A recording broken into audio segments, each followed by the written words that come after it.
Matthew Jacobs has recently made a film, Doctor Who Am I?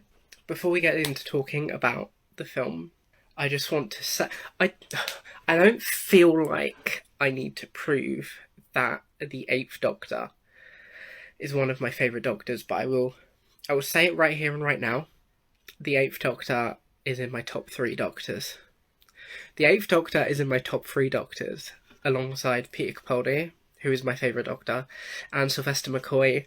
I don't know if it's Peter Paul Sylvester or Peter Sylvester Paul, because if I'm sat watching Curse of Fenric or Remembrance of the Daleks, I'm like, this is the best classic Doctor. And then I'll go and listen to an Eighth Doctor audio and be like, this is their best classic Doctor. Paul McGann is in my top 3 Doctors. I just want to show the people on the video version some of my Eighth Doctor merch, because there's a lot. I feel like there's a lot. So Eighth Doctor sonic screwdriver that I've seen in the flesh, and the toy is incredibly inaccurate. It's so cheap and wrong, but it looks so cool. Like, once you get over the fact that it's inaccurate to the screen counterpart, you're like, fuck it, this is the Eighth Doctor sonic screwdriver, as seen on the cover of the TV movie Blu-ray. Right there, Paul McGann, my boy. Eighth Doctor TV movie Blu-ray, because I'm a nerd. Eighth Doctor TV movie novelisation, with the quote, "Who am I? Doctor, who am I?" Then I have 4 of these, but because we're talking about the TV movie, I only wanted to grab one. A little tiny Paul McGann. Little tiny Paul McGann. So he's going to be our special guest today. I can't afford actual Paul McGann, so we've got a plastic, non-talking Paul McGann. Latest addition to my Eighth Doctor merch. The latest Big Finish box set with a fucking Dalek on it. And this is my second Eighth Doctor CD, but there's 3 CDs in there, so I have 4 now, technically. If you can't gather from all of this stuff, I really love the Eighth Doctor. I really love Paul McGann. Spoiler for the 60th. When he came back, I cried. I screamed his name at the telly, and I didn't really listen to what he was saying because it's my fucking boy. Fun fact, Power of the Doctor was the first time that the Eighth Doctor appeared as himself in, like, the on-screen telly, because this is a movie, and there's so much to say about the TV movie, and I think we need to get into, I feel like we need to discuss the TV movie before we discuss Doctor Who Am I? Because the TV movie was made in 1996, written by a guy called Matthew Jacobs. That name might sound familiar. And it was written as the backdoor pilot to try and get Doctor Who launched again after it was cancelled in 1989. In 1989, Doctor Who had just got good again and they decided to cancel it. And then there was work going on behind the scenes for 5, 6, 7 years to try and get Doctor Who back. And this is 2 discs! This is 2 discs. They were trying to get Doctor Who back, and I'm not going to go into the history of it because I don't really know the history of it. But I know that eventually Paul McGann was cast as the Doctor, and Matthew Jacobs was employed to write the TV movie. Oh my god, they look so good together. In said TV movie, the Doctor, 2 points of contention. Question mark. I'm an English student, but I haven't swallowed a dictionary this morning. 2 points of contention. Also, spoiler for the TV movie if no one's watched it and wants to watch it. The Doctor was declared half human on his mother's side, and the Doctor kissed a companion for the first time on screen. Now, let's go back to me, currently 22 years old in human years. When I can't remember how old I was when I first watched the TV movie. I think it was after I started watching Classic Who, which is an entirely different beast to modern 2005 onwards Doctor Who. And I remember seeing the Doctor kiss a companion, after watching the Ninth Doctor and possibly the 10th Doctor do it.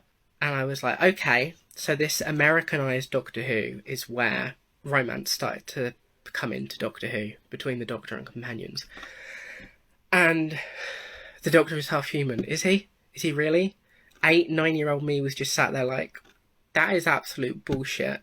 The Doctor is a Time Lord from the planet Gallifrey in the constellation of Kasterborous. His parents, one of his parents, his mother, is not a human. The Doctor's dad didn't get it on with a human to birth the Doctor. So I was very anti this movie, but I remember being like, Paul McGann, great Doctor. Why didn't the series start in 2005 with Paul McGann? 9-year-old Vicky wasn't a fan of the writing and the lore. People don't like the TV movie based on those things. People don't like the TV movie because they're like, it's not Doctor Who. Up until 2013, there was debates over whether this was canon, because it was Doctor Who that wasn't Doctor Who to a lot of people, including me, for a period.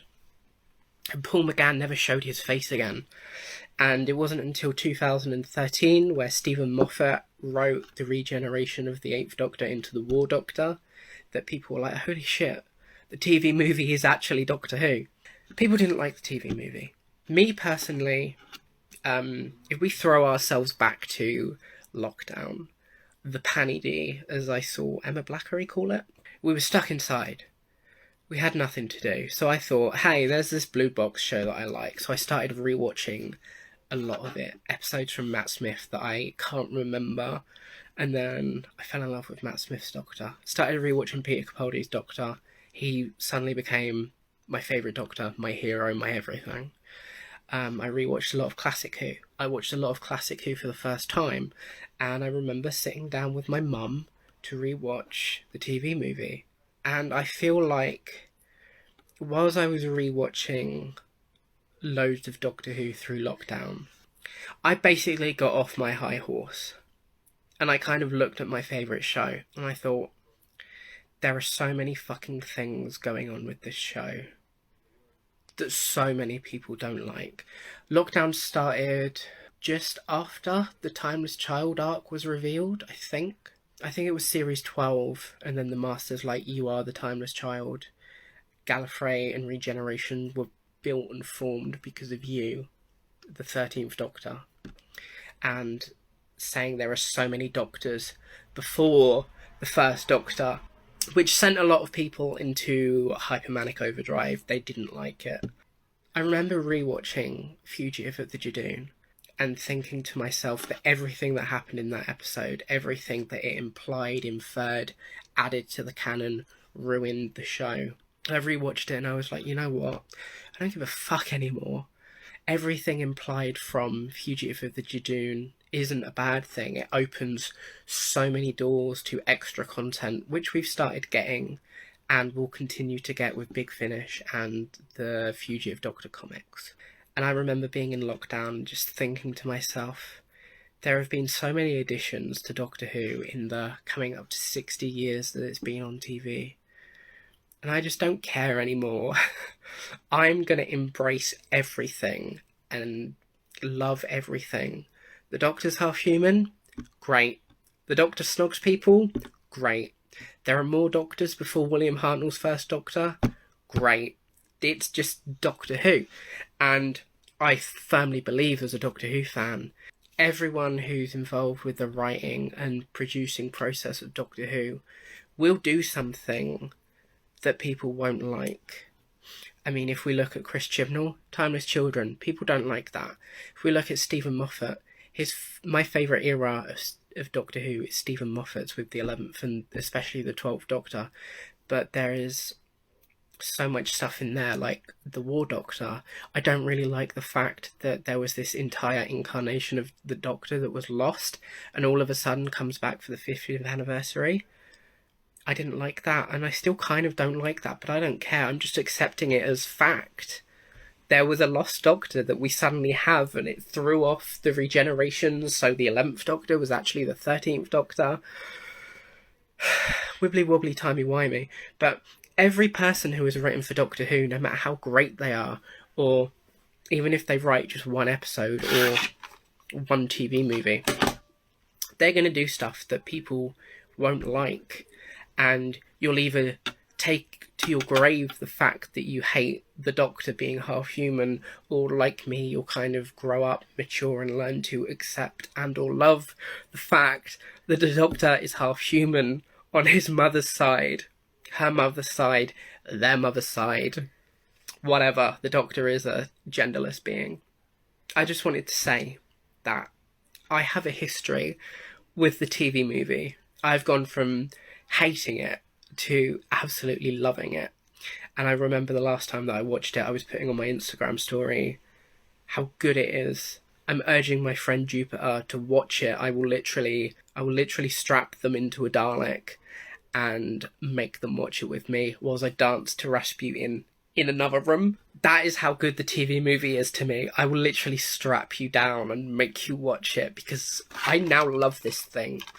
And I think it's important to say that without Matthew Jacobs' slightly controversial writing of the script, he wrote the Eighth Doctor's words and actions, no matter how much you love or hate those things. He wrote them.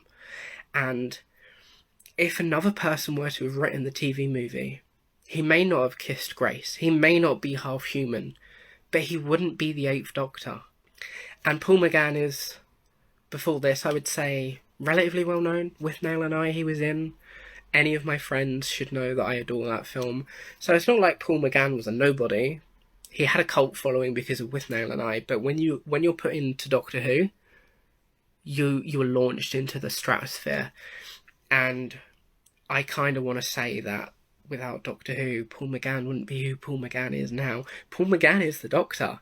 He's only had like 35 minutes of screen time. He is the longest, yet the shortest serving Doctor.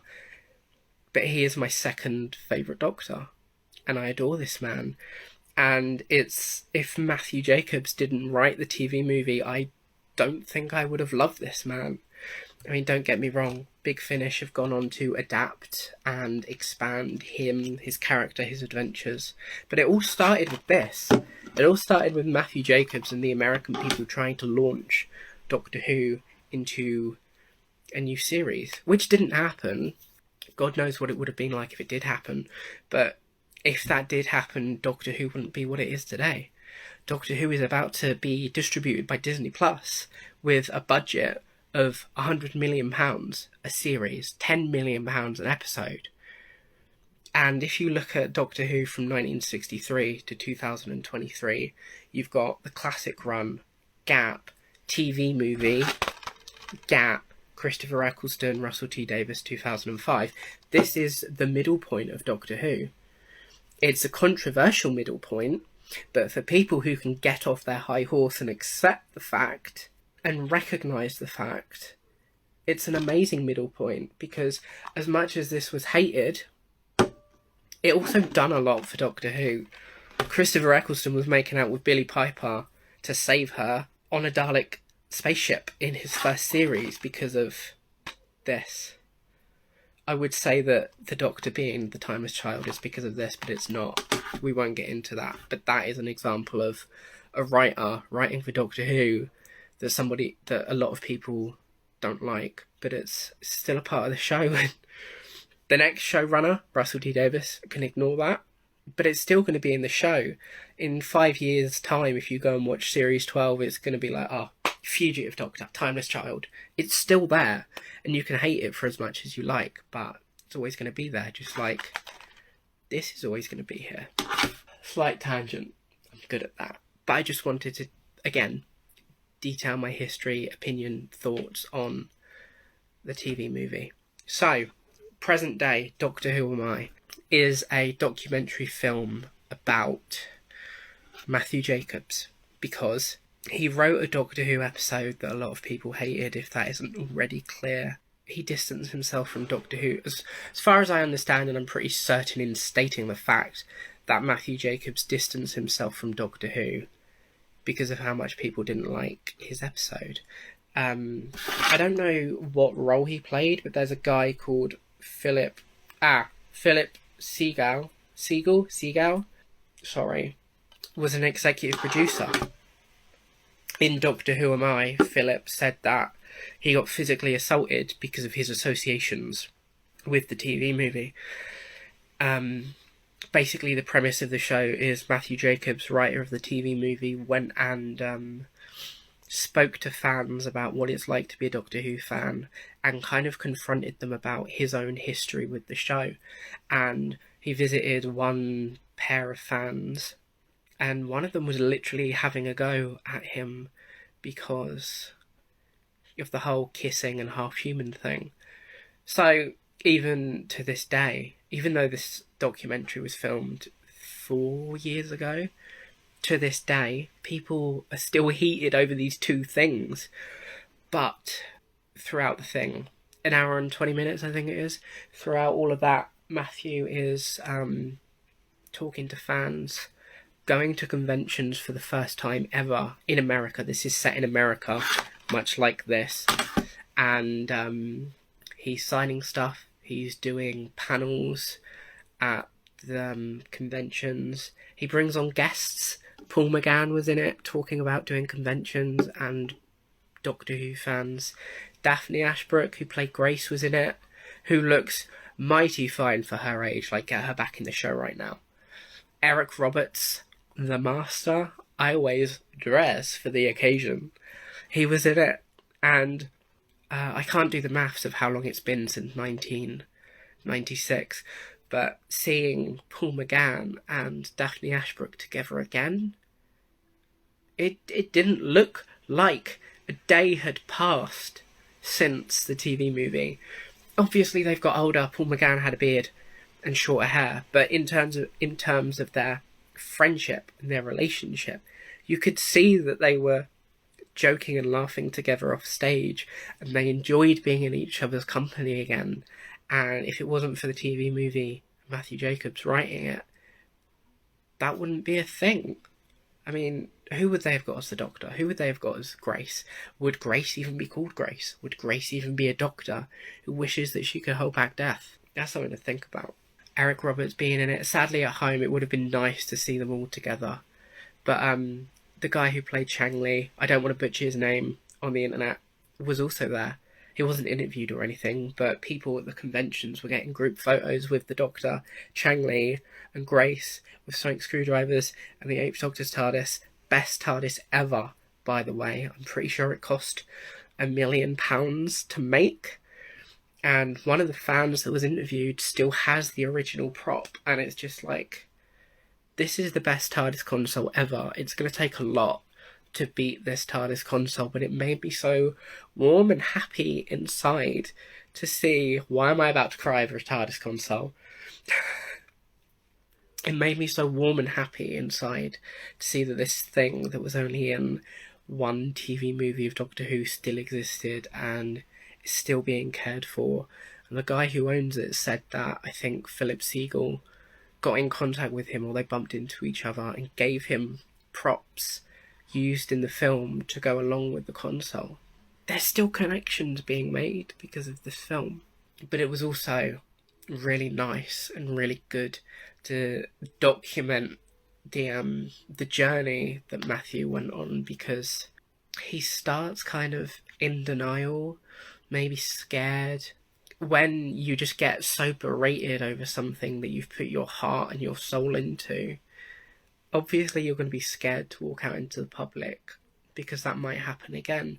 But there was also this element of bravery from Matthew to go to these conventions, confront the public, to chat it out with them, and just clear the air. Get over, build bridges about the contentions and the controversy. And the guy who was having a go at him eventually said, he started off saying, "You ruined my childhood," but then towards the end of the movie he was like, "I'm glad that we've had this chat." And he said that, "I can tell that you're a nice person." And I do believe that Matthew is a nice person. He is a hilarious person. And there was a moment in the show? There was a moment in the documentary where Matthew said that he put a lot of himself and his childhood and who he is or wants to be as a person into the Doctor, and the Eighth Doctor is such a charismatic, romantic, smiley Doctor. He's just so warm and loving, even without snogging Grace. He is just... Let's be real that Paul McGann is the best looking Doctor. Like, come on. Paul McGann is the best looking Doctor. So whoever cast him, thank you. And it's just so nice to be in the company of the Eighth Doctor, because even though travelling with the Doctor can be treacherous and dangerous, there's just something about the Eighth Doctor that just radiates warmth. The first ever incarnation of that was thanks to Matthew Jacobs. There were many times in the film, the documentary, that I had to hold back tears, because I didn't want to sit in my seat next to my friend crying, or in front of like a group of 12 people crying. I do that in the comfort of my own bed, thank you very much. But there were a couple of moments where I had to hold back tears, and if any of my friends are watching this, then they will know just how much of a Doctor Who fan I am. But whenever I post about Doctor Who on my Instagram story, I'm always scared that they'll just look at me and look at my Instagram or whatever I'm saying and be like, oh, they're doing their crazy, obsessive Doctor Who thing again. And I'm scared that people don't care. I'm scared that people don't understand.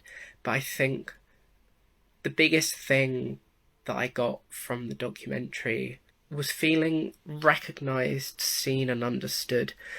I can't remember exactly what Matthew said, but there was something where he, along the lines of him saying that whatever people are going through, whether that be bereavement or feeling lost or just needing to escape, they have Doctor Who, and they watch Doctor Who, and they invest themselves in Doctor Who to escape the real world and to support themselves and to inspire themselves.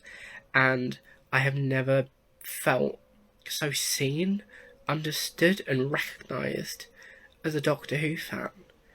And I think that element alone, in regards to the documentary, is just an amazing, beautiful, empowering thing as this fan who just thinks everyone looks at them as a freak or an obsessive without fully understanding just how much this stupid little blue box show pushes me forward and inspires me and keeps me going day to day. But I think one of the most moving points of the documentary was near the end. One of the conventions that everyone was at in America was on Paul McGann's birthday, and after a panel, Paul McGann came out and he got his cake, and everyone was chanting and singing, and Matthew recorded it on his phone, and then he played it to the video cameras, and he just sat there and he started to tear up, and he said it was like looking at the Pope or seeing the Pope. And I just sat there thinking that without Matthew's work, Paul McGann wouldn't be at a Doctor Who convention in America getting cake on his birthday. And it sounds like such a mundane or simple basic thing, but Matthew was one of the key players in making Paul McGann's Doctor what and who he is. Without him, without Matthew, Paul McGann wouldn't have been there in that moment. And you could see the emotion in Matthew's face.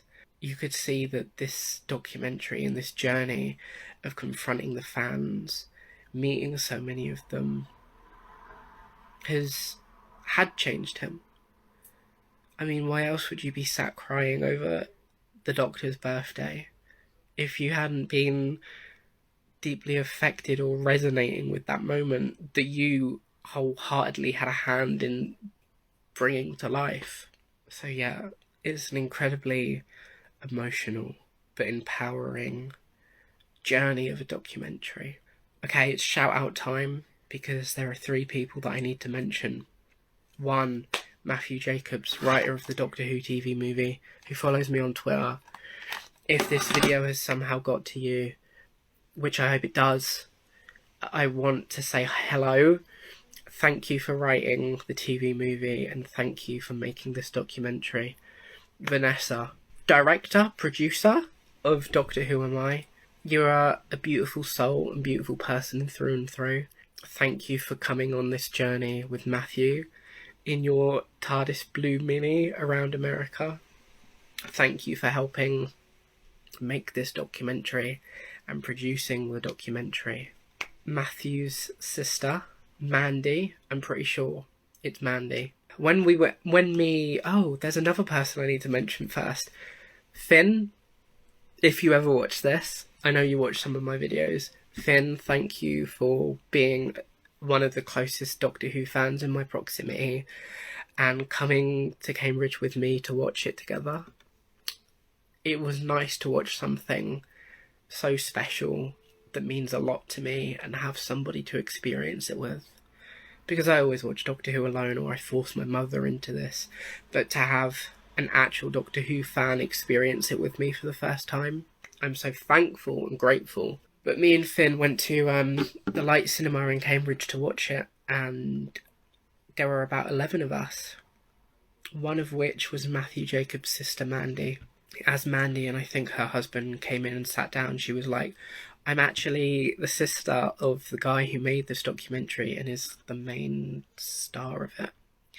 And then as soon as the film ended, I clapped. Another person clapped. I think there was a round of applause for the film, Matthew, when it finished. But after it finished, all 11 of us sat there talking to Mandy about what we thought of the show or how long we've been a Doctor Who fan.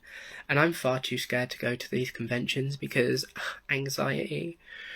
So I've never been out in a group of Doctor Who fans, but 11 people in a cinema or a cinema screen I could deal with. I was just sat on the stairs soaking up the atmosphere and listening to people talk. Then we got kicked out because in 5 minutes the next film was going to start, so we all went out into the main foyer and we still kept talking to Mandy. And then whilst I was waiting to get picked up, Mandy walked past again and I was like, hello again, thank you, it was an absolute pleasure to meet you. When I booked the ticket to go and see this in Cambridge, I didn't expect to have Matthew Jacobs' sister in the room watching it with us. The documentary itself was incredibly special and lovely, but having his sister there to actually meet and talk to was even lovelier. It was like the cherry on top of the most sweetest, delicious, beautiful looking cupcake that is coincidentally TARDIS Blue. You get to see how creative the fans are because there are so many things shown off in the documentary that fans have made, replicas of costumes and props.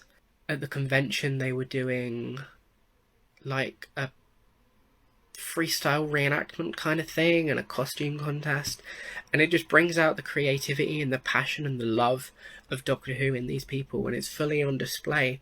And it's nice because everyone at these dedicated Doctor Who conventions are there for the same reason. So the only way that you're going to get somebody look at you in a bad way is if they're jealous of your costume because you've got an accessory that they don't have, or they're jealous like I would be because they can make a Davros chair. I'd love a Davros chair.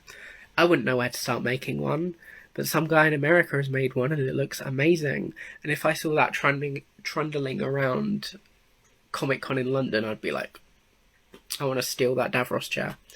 But it just shows the passion, the commitment, the creativity of the fans. It shows fans who have married each other and had a child.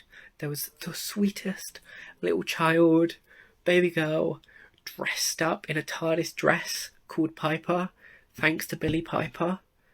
That's the most Doctor Who thing ever. This baby was going to conventions cosplaying as like a 3-month-old baby who got a credit in the credits. As much as Matthew Jacobs can deny being a Doctor Who fan as much as he likes, but this Doctor Who Am I is a Doctor Who documentary made by fans for fans that empowers and celebrates the fandom of this silly little blue box show. I feel like there was another thing that I wanted to talk. Yeah, Matthew Jacobs. His father was in an episode of Doctor Who in the 60s. He played Doc Holliday in The Gunfighters. Anyone who wants to watch classic Who, please watch The Gunfighters. It's the most un-Doctor Who-y episode of Doctor Who. There's time travel in it, but there's no like Daleks or aliens or Sonic Screwdriver. It's just the Doctor at the OK Corral meeting some cowboys. It's 4 parts long, it's in black and white, it's got the first Doctor, and it's really enjoyable. I didn't expect to enjoy it as much as I did the first time I watched it, and I recommend it to anyone who's trying to get into classic Who, but Matthew Jacobs' father was in it.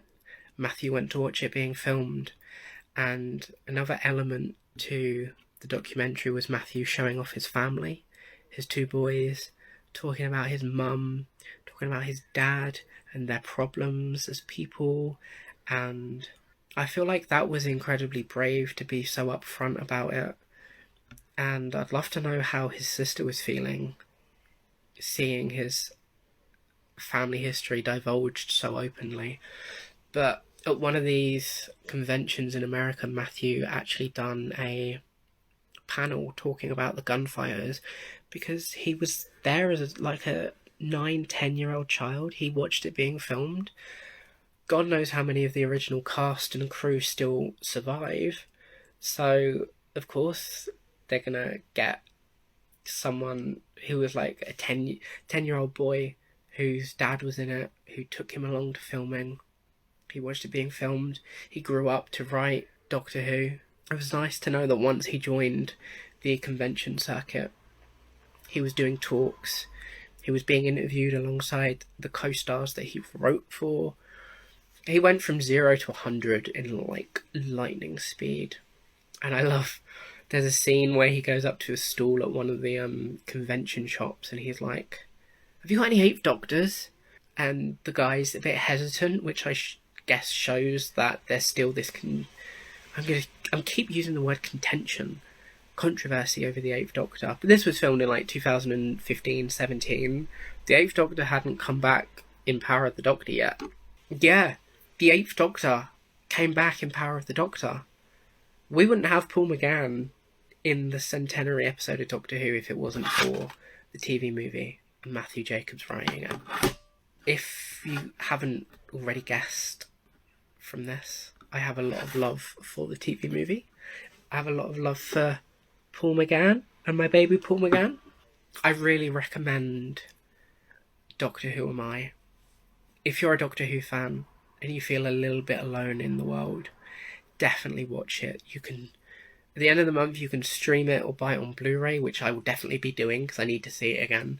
Or you can try and find a cinema near you to go and watch it and support it. It would be nice in a couple of years if Matthew could do another one, because Paul McGann's just been on TV. Doctor Who's about to be launched back into America through Disney+. Spin-offs are planned, and that could mean Paul McGann gets his spin-off at last, which he deserves and needs. So if that does happen, it would be fun to see Matthew do it again and just revel in the fact that he made this happen. It was a controversial move, but eventually a very welcome one.